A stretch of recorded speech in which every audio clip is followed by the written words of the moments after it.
പോലീസിലേക്ക് കയറ്റിയിരിക്കുന്ന നേതാക്കളും പോലീസും തമ്മിൽ വാക്കേറ്റമുണ്ടാകുന്നതിന്റെ കാഴ്ചകൾ കൂടിയാണ് കാണാൻ കഴിയുന്നത്. അത് ഡീൻ കുര്യാക്കോസ് എംപിയാണ്. പോലീസും ഡീൻ കുര്യാക്കോസും തമ്മിൽ ഒരു ബലാബലം ഉണ്ടാകുന്നുണ്ട്, ബലപ്രയോഗം ഉണ്ടാകുന്നുണ്ട്. എന്താണ് അതിന് കാരണം എന്നുള്ളത് നമുക്ക് അറിയേണ്ടതുണ്ട്. അറസ്റ്റ് ചെയ്ത് വാഹനത്തിലേക്ക് കയറ്റിയതിനു ശേഷമാണ് നേതാക്കളും പോലീസും തമ്മിൽ വാക്കേറ്റമുണ്ടാകുന്നത്. എന്താണ് കാരണം എന്നത് സംബന്ധിച്ച വ്യക്തത പുറത്തേക്ക് വരേണ്ടതുണ്ട്. കേരളത്തിൽ നിന്നുള്ള മന്ത്രിമാരെയും എംപിമാരെയും ഒക്കെ അവിടെ നിന്ന് അറസ്റ്റ് ചെയ്ത് നീക്കുന്ന സാഹചര്യം കാണുന്നുണ്ടായിരുന്നു. അതിനിടയിലാണ് ഇങ്ങനെയൊരു വാക്കേറ്റത്തിന്റെയും ഒരു ബലപ്രയോഗത്തിന്റെയും ദൃശ്യങ്ങൾ കൂടി നമുക്ക് കാണാൻ കഴിയുന്നത്. എംപിമാരെ അവിടെ നിന്ന് ബലമായി നീക്കാനുള്ള ശ്രമം ഇപ്പോഴും തുടരുകയാണ്. നോബൽ മാരിക്കാരൻ വിവരങ്ങളുമായി നമ്മളോടൊപ്പം തുടരുകയാണ്. നോബൽ, വലിയ പ്രതിഷേധമാണ്. എംപിമാരെല്ലാവരും അവിടെ മുതിർന്ന നേതാക്കളടക്കം കുത്തിയിരുന്ന് പ്രതിഷേധിക്കുകയാണ്. ആ സമരത്തിന്റെ മുൻനിരയിലേക്ക് കോൺഗ്രസ് നേതാക്കൾ കൂടി വന്നതോടുകൂടി CJP സമരത്തിന്റെ ദിശ മാറുകയാണ്, മുഖം മാറുകയാണ്. രാജ്യ തലസ്ഥാനം സംഘർഷഭരിതമാണ്, സമരഭരിതമാണ്.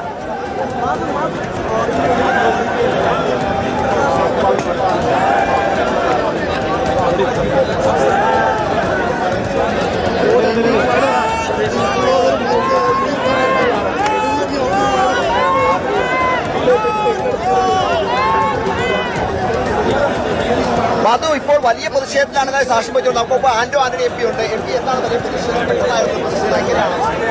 രാജ്യത്തെ കോടിക്കണക്കിന് കുട്ടികളുടെ ഭാവി തകർത്ത നീറ്റ് കുംഭകോണം, നീറ്റ് വിവാദം, ഇതേക്കുറിച്ച് ഈ പാർലമെന്റ് ചർച്ച ചെയ്യണമെന്ന് പറയുന്നത് ഞങ്ങൾ ചെയ്യുന്ന തെറ്റാണോ?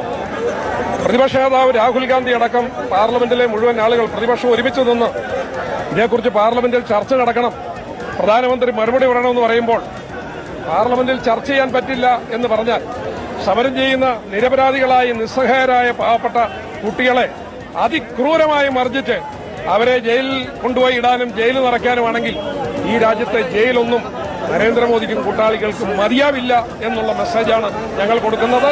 ജനാധിപത്യത്തെ അട്ടിമറിക്കാൻ ചർച്ചകൾ പോലും നിഷേധിച്ചുകൊണ്ട് ഈ രാജ്യത്ത് കുംഭകോണം നടത്തുന്ന കോർപ്പറേറ്റുകൾക്ക്, വൻകിടക്കാർക്ക് വേണ്ടി മാത്രം ഒരു ഭരണകൂടം മുന്നോട്ട് പോയാൽ അതിനെ അനുവദിച്ചു കൊടുക്കാൻ കഴിയില്ല എന്നുള്ളതാണ് ഈ സമരം കൊണ്ട് ഞങ്ങൾ ലക്ഷ്യമിടുന്നത്. പ്രധാനമന്ത്രി രാജിവെക്കണമെന്നാണ് ഇപ്പോൾ ആവശ്യപ്പെടുന്നത്. പ്രധാനമന്ത്രി മറുപടി പറയണം. അദ്ദേഹം ഇതിന്റെ ഉത്തരവാദിത്വം ഏറ്റെടുത്ത് രാജിവെക്കുന്നതാണ് മാന്യത. പ്രതിഷേധം രാഹുൽ ഗാന്ധി അടക്കം പകരുന്ന സാഹചര്യത്തിൽ വന്നു.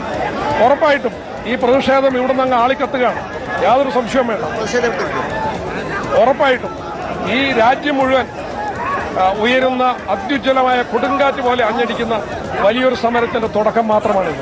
ആണെങ്കിലും വലിയ പ്രതിഷേധമായി ഇത് മാറും എന്നാണ് മാധു വ്യക്തമാകുന്നത്. ദൃശ്യങ്ങളിലേക്ക് വന്നു കഴിഞ്ഞാൽ വലിയ സുരക്ഷ നമുക്ക് ഇവിടെ കാണാൻ കഴിയും. എന്താണെങ്കിലും രാഹുൽ ഗാന്ധി അടക്കമുള്ള ആളുകൾ ഇപ്പോൾ ഏതൊക്കെ 3 ലെയർ പോലീസ് സുരക്ഷയ്ക്ക് അകത്താണ് ഈ എംപിമാരുടെ പ്രതിഷേധം നടന്നുകൊണ്ടിരിക്കുന്നത്. രാഹുൽ ഗാന്ധി, KC വേണുഗോപാൽ, പ്രിയങ്ക ഗാന്ധി, കേരളത്തിലെ മുഖ്യമന്ത്രി VD സതീശൻ അടക്കമുള്ള ആളുകളുടെ പ്രതിഷേധം അങ്ങ് അകത്ത് ഈ പറഞ്ഞ സുരക്ഷാ വലയത്തിന് അകത്ത് ഇപ്പോഴും തുടരുകയാണ്. പിന്മാറാൻ പലതവണ ഡൽഹി പോലീസ് ഇതുമായി ബന്ധപ്പെട്ട് ആശയവിനിമയം നടത്തി. പക്ഷേ അതിനൊന്നും തയ്യാറല്ല. ഹൈബീഡ് അടക്കമുള്ള ആളുകൾ ആ സമരത്തിന് നടുക്ക് കുത്തിയിരുന്ന് പ്രിയങ്ക ഗാന്ധിക്കൊപ്പം പ്രതിഷേധിക്കുന്നുണ്ട്.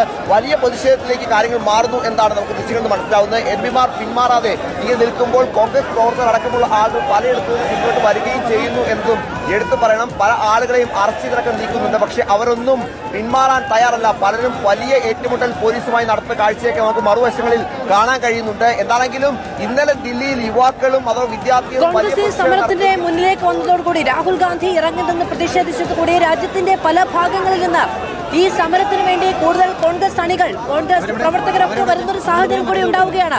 നീറ്റ് പരീക്ഷയുമായി ബന്ധപ്പെട്ട പ്രതിഷേധം വിപുലമാവുകയാണ്. പക്ഷേ സമീപനാർക്കൊന്നും